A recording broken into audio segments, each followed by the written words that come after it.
Okay, let's dive right into this explainer and tackle a reality that, honestly, almost every single professional is facing today. I'm talking about that very real burnout and deep, creeping sense of defeat that so many modern leaders experience. Look, in today's hyper-connected world, there's just this insatiable appetite to squeeze every last ounce of capability out of us, right? But here's the huge problem with that. We're way too often treated as mere resources, like we have an unlimited, bottomless supply of time and energy. But spoiler alert, we're not machines. So today, we're going to break down a completely different framework for operating at work. It's one that's designed to help you regain your sanity and, more importantly, your dignity. Now, I want you to really think about that feeling for a second. You know the one. That relentless pressure to perform at work leads directly to the question you're looking at right now. Why do we always feel completely out of time? Why does literally every day feel like a race you're already losing the second your alarm goes off? We've invested billions in tech and efficiency hacks, and yet there is still this massive void when it comes to managing actual human capacity. We just take on more and more and more until we inevitably hit a wall, burn out, and start producing defective work. But guess what? The reason we constantly feel out of time is actually rooted in a massive misconception about what time really is. All right, here is the huge paradigm shift we all need to accept. You ready? You absolutely can't manage time. I know, for decades we've been sold this illusion of time management, but time, it's not a manageable object. It's really just a linguistic distinction we invented so we could coordinate our actions with each other. Time is just going to keep marching on entirely regardless of what we do, what we think, or how perfectly color-coded our Google calendars are. So no, you can't manage time, but you absolutely can manage your choices, and you can manage your commitments within the space that time provides. Let's take a quick look at the history here, because understanding exactly where we went wrong is super important. Back before the Industrial Revolution, farmers basically just lived by the sun. Simple, right?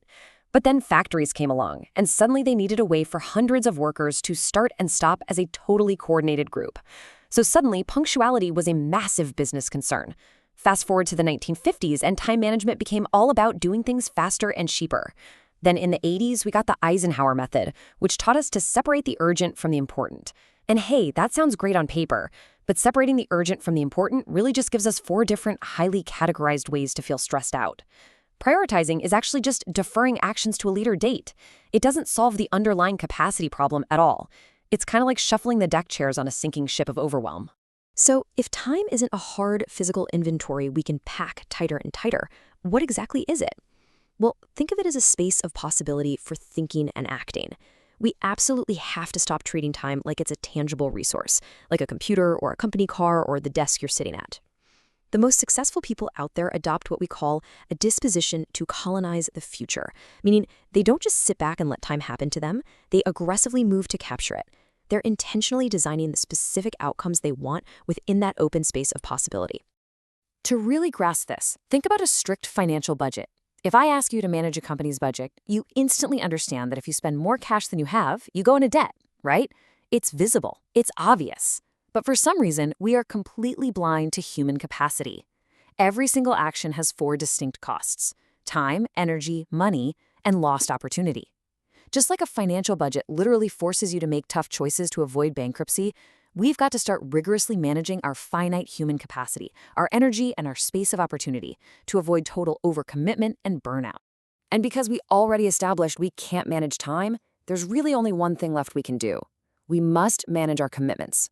This is the absolute undeniable linchpin to achieving operational coherence, which is just a fancy way of saying taking care of all your business without constantly causing things to break down. See, a commitment isn't just some casual, yeah, sure, I'll try to get to that later. No way. It is a highly specific linguistic act where a speaker formally promises a listener to produce a distinct future outcome. Shifting your mental focus from managing time to managing commitments literally changes everything about how you work. Okay, so let's break down what actually makes a commitment work in the real world. Every truly effective commitment requires these strict elements. First, obviously, you need a dedicated speaker and listener. You need a clear narrative of how it's going to be fulfilled. But here is the absolute most important part. You need conditions of satisfaction. These are the explicit, mutually agreed upon criteria that the listener is going to use to declare whether you actually succeeded or not. Without conditions of satisfaction, you're literally just guessing. Add to that genuine sincerity, meaning, no hidden agendas, and a shared background of obviousness, so absolutely nothing gets lost in translation. Now, you have got to watch out for vague expectations. Seriously, how often do you hear stuff like, hey, get this to me as soon as possible, or just by end of day? Let me tell you, those are traps. Lacking a precise date, time, and even the exact time zone leaves you entirely at the mercy of the other person's unstated assumptions. It risks massive disappointment, and it severely weakens your public identity as a reliable leader. If someone gives you a vague timeline, you have to push back. You must request a rigorous black and white deadline. To really master this whole concept, we can turn to this absolutely fascinating model developed back in the 1980s by Fernando Flores during his artificial intelligence research. It lays out this rigorous action workflow for human commitments, showing exactly how a request travels. It starts with a request. Then, it moves into a phase where you negotiate or commit. And hey, quick side note, you are absolutely allowed to counteroffer or decline during this step. Next, you produce the work. But you don't just quietly finish and walk away. You have to assert completion. Finally, the person who made the request must explicitly declare satisfaction.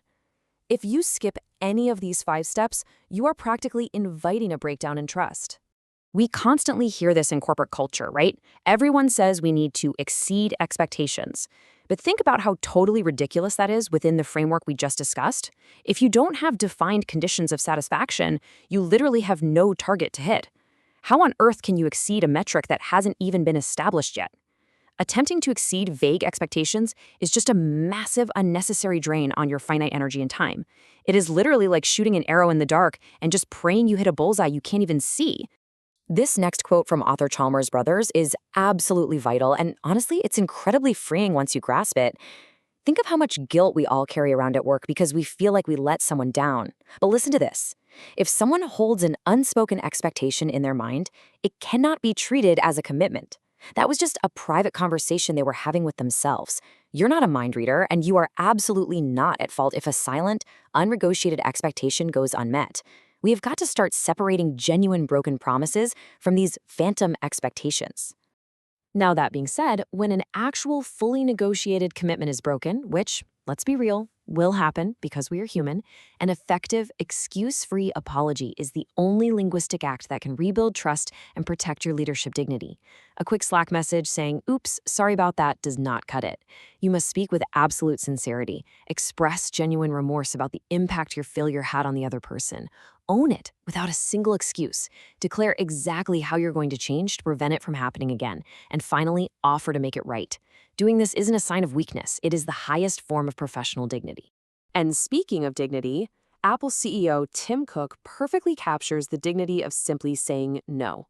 Look, it is incredibly tempting to say yes to every single thing that comes your way just to seem like a great team player.